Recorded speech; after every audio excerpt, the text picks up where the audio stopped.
Halo semuanya, kembali lagi bersama Farida di sini.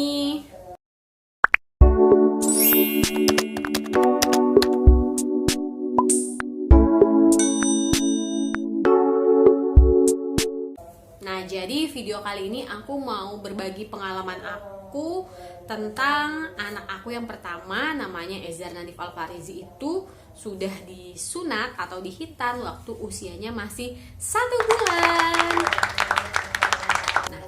Nah, Ezar ini tuh lahirnya tanggal 16 Mei 2020. Berarti sekarang usianya sudah sekitar 25 bulan ya.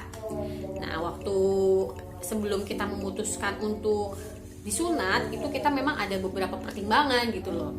Jadi waktu pas aku hamil itu kan sudah ketahuan tuh jenis kelamin laki-laki. Itu aku nggak ada yang namanya belum kepikiran ya gitu, nanti anak aku kalau udah lahir sunatnya kapan ya, usia berapa ya, itu belum ada pikiran gitu kan. Nah, selama 1 bulan ini tuh Ezar itu riwayatnya tuh panas terus. Jadi berapa hari panas, nanti hilang, panas lagi. Nah, terus ke dokter, ternyata tapi tetap aja masih panas gitu.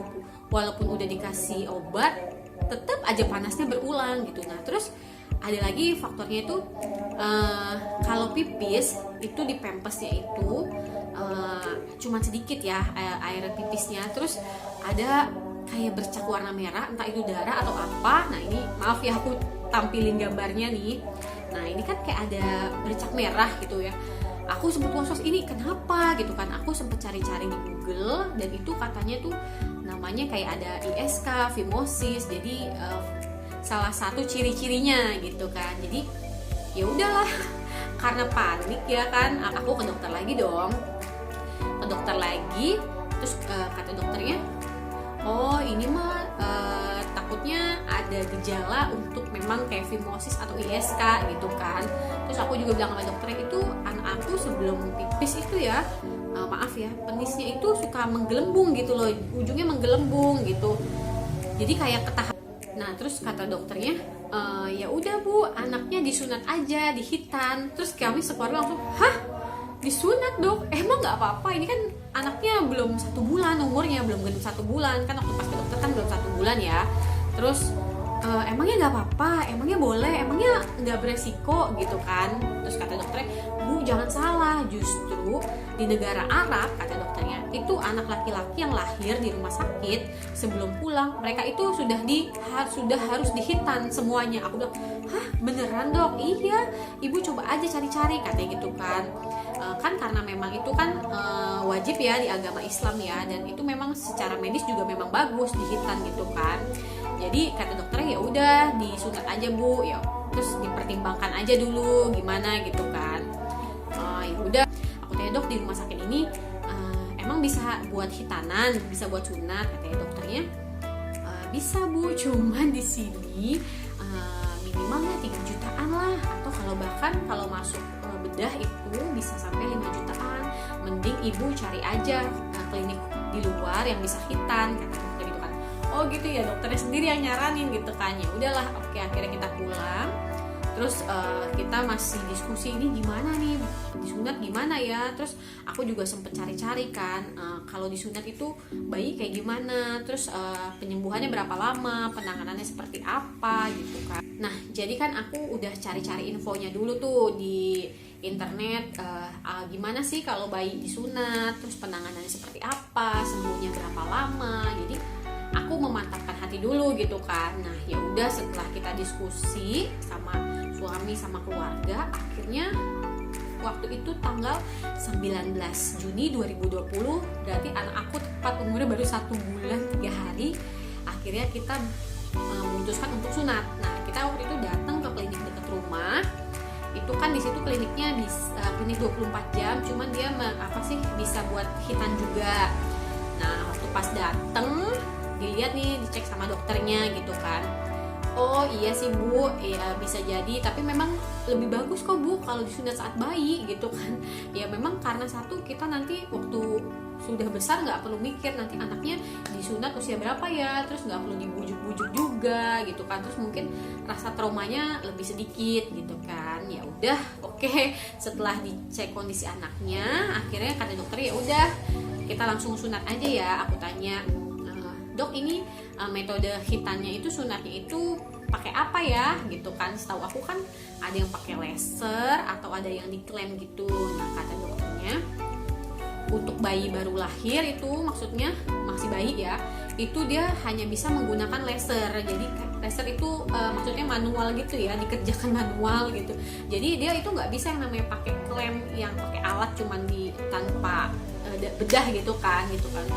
Oh gitu ya dok ya. Terus aku bilang prosesnya kira-kira berapa lama gitu kan, anaknya nanti sakit nggak gitu. Aku bilang ya kurang lebih ya paling lama setengah jam gitu kan. Cuman ya sakit ya pasti ngerasa, cuman kan nanti disuntik kan, dibius gitu kan. Oh ya udah, jadi waktu pas sunat itu aku datang, aku, suami aku sama mama aku bertiga. Nah waktu pas ditaruh di meja itu, dia tuh memang sudah nangis gitu loh. Jadi ya udah pas prosesnya dia malah makin nangis gitu. Padahal sebenarnya itu nggak terlalu menyakitkan ya sebenarnya kalau aku baca-baca gitu kan, karena dia, nah anak yang aku ini karena nangis duluan itu karena memang pas ditaruhnya sudah nangis gitu. Jadi sudah ditaruh, ini ada cuplikan videonya, itu aku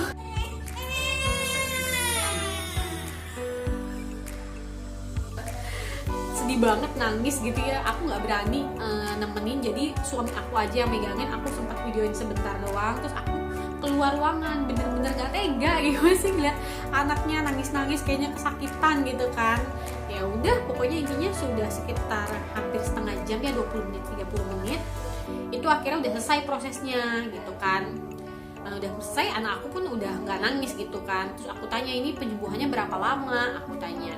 Kata dokternya palingan anak bayi mah cepet lah penyembuhannya, paling nggak sampai seminggu, dia bilang gitu kan. Nanti kontrol lagi aja seminggu kalau nggak salah ya, kontrol lagi buat ngecek ada infeksi atau tidak gitu kan. Ya udah akhirnya aku sudah selesai hitan, dikasih salep-salepan gitu ya kalau nggak salah. Aku cerita berbagi ya pengalamannya. Jadi bener-bener proses sembuhnya itu kurang lebih 7 hari. Nah ini 7 hari itu dia itu ada sih rewel-rewelnya, itu pokoknya lebih sering nangis itu sekitar 2-3 hari. Itu memang lebih sering nangis ya. Nah tapi di umur setelah 7 hari itu jahitannya udah bener-bener bagus gitu loh kan. Jadi waktu pas di rumah itu kan nggak boleh ditutup ya kata dokternya, nggak boleh pakai pampers. Tapi aku tetap pakein pampers, tapi nggak aku tutup. Nah misalkan dia mau pipis baru kita tutup gitu loh, jadi biar nggak berantakan pipisnya. Nah jadi hal yang aku ambil hikmahnya itu, alangkah baiknya bagi calon ibu yang sudah ketahuan jenis kelaminnya laki-laki bisa dipertimbangkan gitu untuk nanti bayinya disunat setelah lahir. Karena satu ya menghindari resiko fimosis, ISK gitu kan, atau nanti waktu pas sudah besar susah dibujuknya gitu. Jadi mending dipertimbangkan dari sekarang gitu. Walaupun nanti insya Allah misalkan nanti aku punya anak laki-laki lagi pun, aku maunya sih nanti disunat lagi waktu pas bayi gitu kan. Jadi itu sharing aku ya tentang anak aku yang sudah dihitan waktu usia 1 bulan. Jadi semoga bisa memberi inspirasi bagi calon ibu yang nanti anaknya laki-laki. Semoga bisa dipertimbangkan. Jadi cukup sekian aja sharing aku tentang hitan ini, dan see you next video. Dadah.